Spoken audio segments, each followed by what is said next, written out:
Cancer వస్తే ఇంత ఖర్చు అవుతుంది అంత ఖర్చు అవుతుంది అని చెప్పి మీరు ప్రీమియంలు కట్టండి, ఇన్సూరెన్సులు కట్టండి అని ఒకవైపు ప్రకటనలు చేస్తున్నారు రేడియోలు. ముందుగానే కనుక్కోండి మీకు రోగం వస్తుందని ఈ డయాగ్నోస్టిక్ ల్యాబ్ వాళ్ళు ప్రకటనలు చేస్తున్నారు. 30 సంవత్సరాలు వచ్చాయా, బాడీ చెకప్ రండి, ఒకరు చూపించుకుంటే ఇంకొకరికి ఫ్రీ అని చెప్పి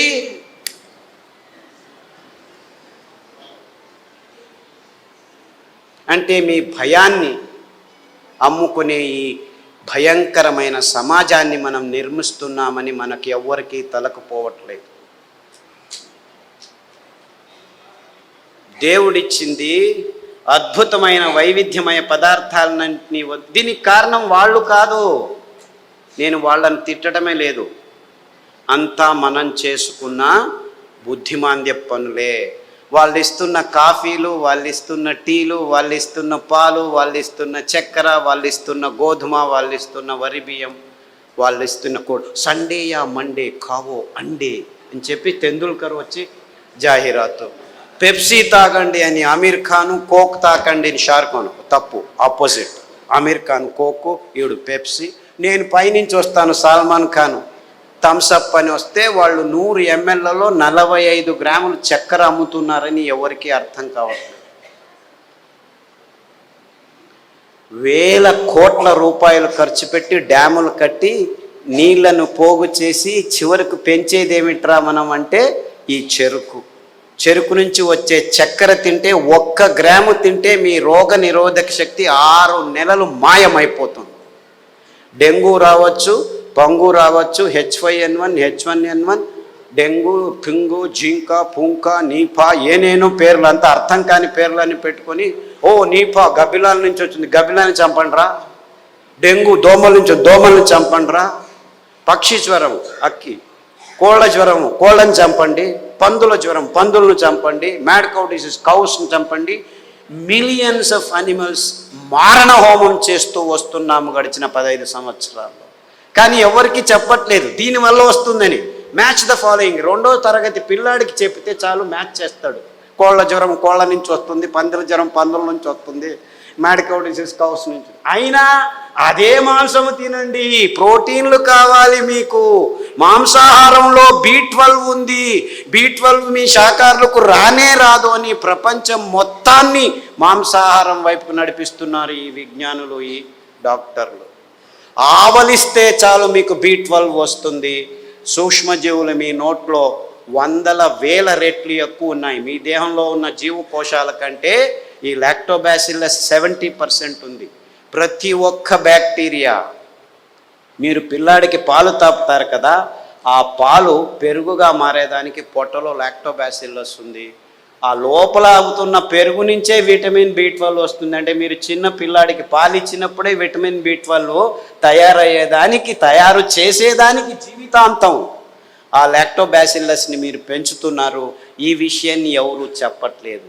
అందరూ B12 ఇంజెక్షన్లు తీసుకోండి, ట్యాబ్లెట్లు తీసుకోండి అని చెప్పడం మొదలుపెట్టారు డాక్టర్లు. ఇంత మోసం చేస్తున్నారు. అంటే మీరు నువ్వుల పాలు, కొబ్బరి పాలు తాగితే చాలు మీరు లోపలే B12 తయారవుతుంది, అక్కడ బ్యాక్టీరియా ఉంది. లేదు పెరుగు చేసుకోండి కొబ్బరి పాలతో, ఒక 2 చెంచాలు తినండి వారానికి, చాలు B12 వస్తుంది. ఎంత మోసం చేస్తుంది. ఇప్పుడు ఈ కొత్త స్కామ్ ఇది. B12 విటమిన్ D, అందరూ సాఫ్ట్వేర్ వాళ్ళందరూ లోపల 6 గంటలకు పోయి 12 గంటల వరకు కూర్చొని ఉన్నారు. వేల మంది లక్షల మంది. వాళ్లకు సూర్యుడు దొరకకుండా విటమిన్ D తక్కువ అవుతుంది, లోపల కొలెస్ట్రాల్ విటమిన్ Dగా మారుతుంది. అది జరగట్లేదు కాబట్టి విటమిన్ T ట్యాబ్లెట్ రెడీ చేసాం, తీసుకోండి అందరూ. ఏం చెప్తే ఓరా వెధవా వెళ్ళి 1 గంట సేపు ఎండలో ఉండరా అంటే చెప్తే చాలు కదా. లేదు ఇంకా సులభం, పుట్టగొడుగులు ఎర్గోస్టెరాల్ అని ఒక కాంపౌండ్ ఉంది, దానిని ఎండబెడితే 2 గంటలు అది విటమిన్ Dగా మారుతుంది. సో మీరు రావద్దండి, సాఫ్ట్వేర్లో అలా పని చేస్తూనే ఉండండి, పర్వాలేదు. వారానికి ఒకసారి ఎండబెట్టిన పుట్టగొడుగులను నానబెట్టుకొని 1-2 సార్లు తింటే మీకు విటమిన్ D వస్తుందని చెప్పొచ్చు కదా వీళ్ళు. ఎందుకంటే విటమిన్ ట్యాబ్లెట్స్ నుంచి ఏ జీవము సరిగ్గా పీల్చుకోలేదు. Supplements are no good at all, vitamin tablets are useless, అయినా $1 బిలియన్ బిజినెస్ చేస్తున్నారు. ఏ జీవసత్తువైనా మీ దేహంలోకి రావాలంటే సరి అయిన ఆహారం నుంచే రావాలి. సో ఆ ఆహార పదార్థాలని గుర్తించి చెప్పాల్సిన ఈ విజ్ఞానుల రెస్పాన్సిబిలిటీ ట్యాబ్లెట్లను అమ్మేదానికి వాడుకుంటున్నారు. ఇంతే, ఇంకేమీ లేదు. ఒకరోజు ఊదులు, ఒకరోజు అరికలు, ఒకరోజు కొర్రలు, ఇంకొక రోజు అండు కొర్రలు తిని మునగాకు కషాయం, చింత ఆకు కషాయం, రావి ఆకు కషాయం, వేప ఆకు కషాయం తాగితే అది ఆడవాళ్ళు పీసీఓడి ప్రాబ్లం కావచ్చు, అంటే అండాశయాల్లో ముట్టయితే ఆగదు, ఆగితే రాదు,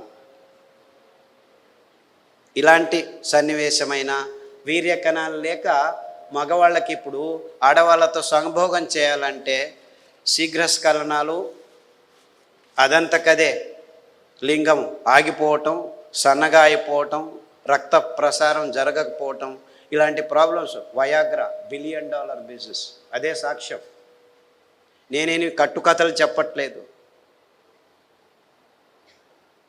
ప్రపంచమంతా, మన దేశం ఒక్కటే కాదు.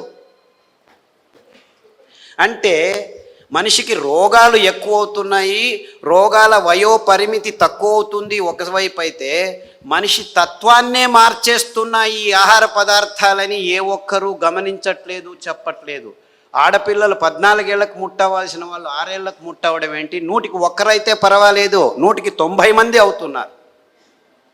ఆడవాళ్ళ మూతి మీద మీసాలు ఉండనేకూడదు, 100కి 90 మందికి మీసాలు వస్తున్నాయి.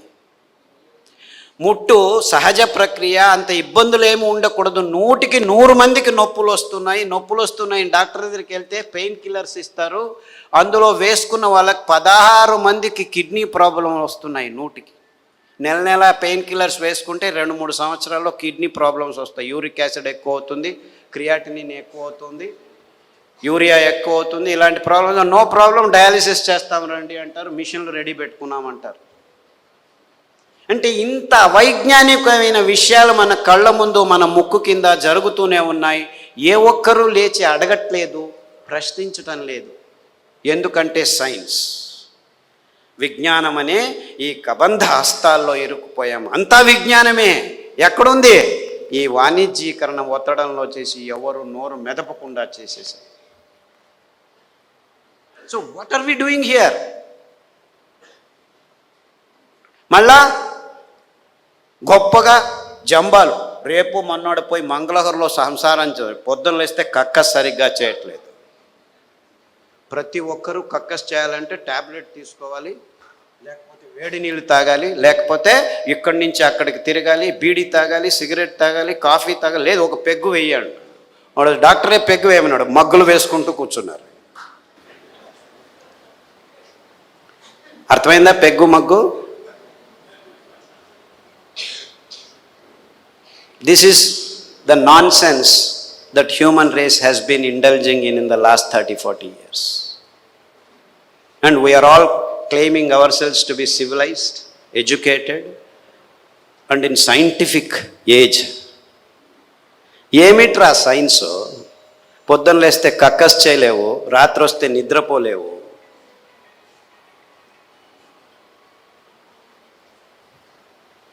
Wear is your science? మళ్ళా నిద్ర రావట్లేదు, మనిషి యోగా చేస్తాను కొంచెం, యోగా అని కూడా.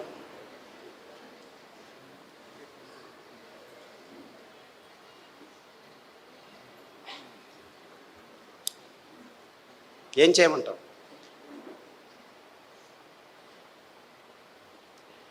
యోగా చేసి నిద్ర రావట్లేదు, ట్యాబ్లెట్ వేసుకున్నా నిద్ర రావట్లేదు.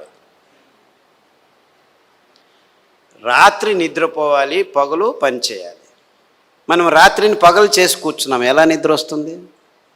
లైట్లు వేసుకుంటున్నాం, రాత్రంతా లైట్లు.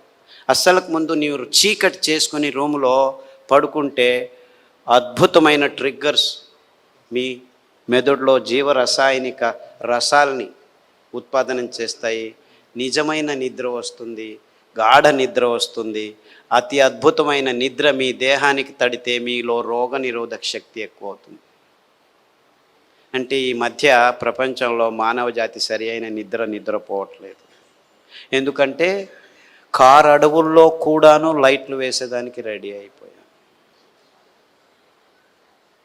సో ఒక్క విజ్ఞాని కూడా చెప్పట్లేదు అందరూ చీకటి చేసుకొని నిద్రపోండి అని. ఎప్పుడైనా నిద్ర రాకుంటే ఈ ట్యాబ్లెట్ వేసుకో అని చెప్తున్నారు. మీరు 10 సంవత్సరాలు నిద్ర కోసం ట్యాబ్లెట్ తీసుకున్న వాళ్ళు నా దగ్గరికి వస్తే 3 గంటలు చీకట్లో కూర్చో, ప్రతిరోజు ధ్యానం చెయ్యి, పుస్ అని ఊదొద్దు, ఊరికే దేవుణ్ణి తలుచుకో. ఆస్ట్రేలియా నుంచి ఒక అబ్బాయి వచ్చాడు, 28 ఏళ్ళు. ఎప్పుడు చూడు ట్యాబ్లెట్ ఇది అది అని చెప్పి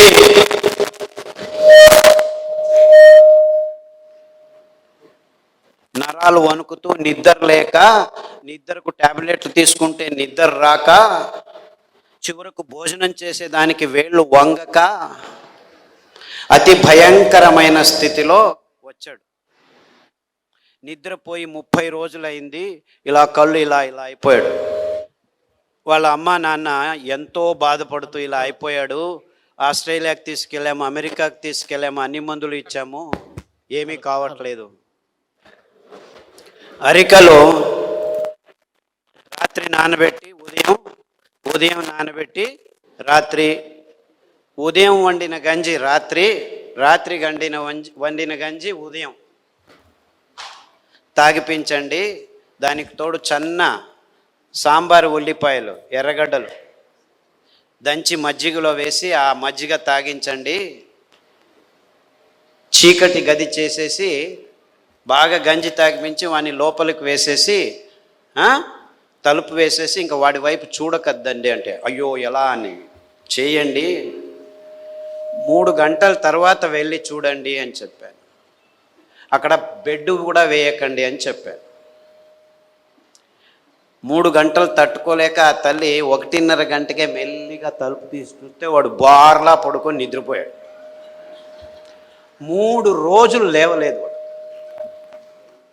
ఫోన్ చేసి లేవటమే లేదు, లేపి గంజి ఇవ్వడం, ఏమీ చేయొద్దండి నిద్రపోనివ్వండి, 3 రోజులు కాదు 6 రోజులు నిద్రపోయినా ఏమీ ఇబ్బంది లేదు అని చెప్తే 3 రోజుల తర్వాత లేచి కంప్లీట్లీ ఆల్ రైట్, మళ్ళా ల్యాప్టాప్ తీసుకుంటాను అంటాడు. వేదవా, ఆ ల్యాప్టాప్ నుంచే నీకు ఈ రోగం వచ్చిందిరా.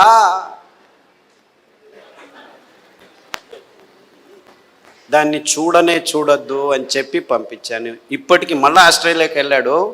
ప్రతిదినం రోజు రూమును చీకటి చేసుకొని పడుకుంటున్నాడు. సో ఎవరెవరికి నిద్రపోయేదానికి అది ఒక కారణం కావుంటే ప్రతి 10 నిమిషాలకు లేచి ఉచ్చలు పోసేదానికి రెడీ అయిపోతున్నారు అందరు.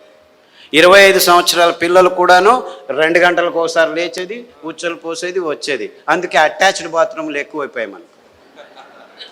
ఎవరైనా ఆలోచించ, బెడ్రూమ్లో ఏముంటాయి ఆ టాయిలెట్లు? నాకు అర్థం కాదు. బెడ్రూమ్లో టాయిలెట్టా?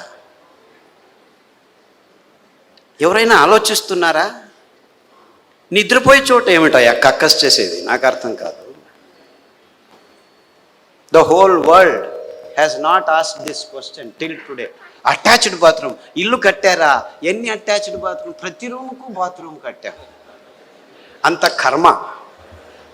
అంటే ఒక్కరికి సరిగ్గా ఉచ్చలు పట్టుకునేదానికి శక్తి లేదనమాట. ఉచ్చలు వెంటనే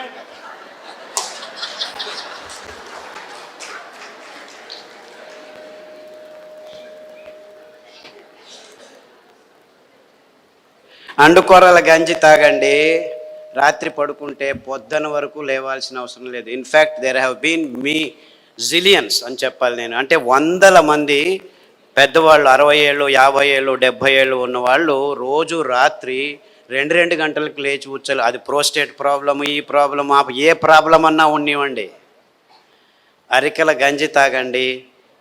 ఈ ఉల్లిపాయల కషాయం, అంటే యాక్చువల్లీ గ్రీన్ ఆనియన్స్ అంటారు. అంటే ఆనియన్ వేస్తే పచ్చగా వస్తాయి. ఆ ఆనియన్, గ్రీన్ ఆనియన్ షాలెట్స్ అంటారు. దాని కషాయం తాగండి, రావి ఆకు కషాయం తాగండి, గరిక ఆకు కషాయం తాగండి. కొబ్బరి నూనె, వేరుశనగ నూనె వారం మార్చి తాగితే 6 రోజుల్లో మీరు పూర్తి శాంతంగా సమాధానంగా 10 గంటలకు పడుకుంటే 5 గంటల వరకు లేవాల్సిన అవసరం లేదు. ఎవరైనా సరే, చిన్నపిల్లాడైనా సరే, పెద్దవాళ్ళైనా సరే. అంటే సరిగ్గా నిద్రపోవటం కూడా మానవ జాతికి. 16 మంది ట్యాబ్లెట్ తీసుకుంటున్నారు, కానీ మిగిలిన వాళ్ళంతా ఈ సర్కస్లు ఏదో ఒకటి చేస్తున్నారు.